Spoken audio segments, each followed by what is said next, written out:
eens even zien, de vraag van deze week. In de kranten lees ik dat het ijsziekje nou met drones gaat. Kennen wij dat zelf net meer? Nou meneer Imstra, ik had zelf echt een drone, maar ja, die ken net ijsziekje.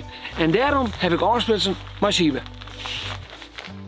Hey Siebe, goedemorgen. Ja, hey Reinhard, goedemorgen. Hey Siebe, wat kan die drone wel, wat die van mij net kan? Sure, die van mij heeft een warmtebeeldcamera Ja? en daar vinden wij de eerst mooi in het veld. Aha. En dan sturen we de nazorg daarheen en die moet er dan een prikje bij zetten. Aha. En dat kan mien. En dat kan niet. Nee, dat kan niet van mij. Nee. Maar dat zoek ik me wel.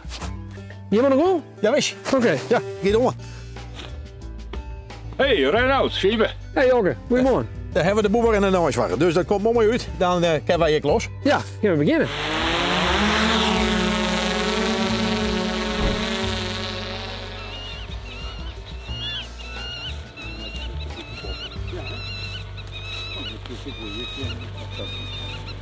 Hey, Jonker, daar lees een per aan. Ongeveer 2 meter naar voren.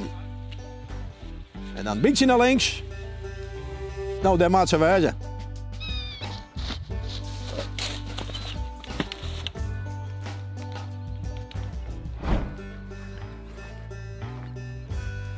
Hey Jokke, dat best nijswagen, maar dat best ik boer.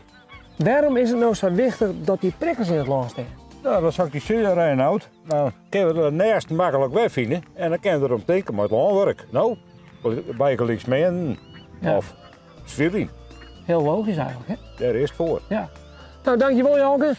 Wil je nog wat meer weten over wat de boer nou doet om die grijden voor het nationaal land te heen? En als u daar een vraag over, stuur die vraag dan op via een video naar WhatsApp, naar dit nummer. En dan zorg ik je weer in een nieuwe video. Dan maak je een koffie, Jokke. Lekker joh, mooi checkje erbij.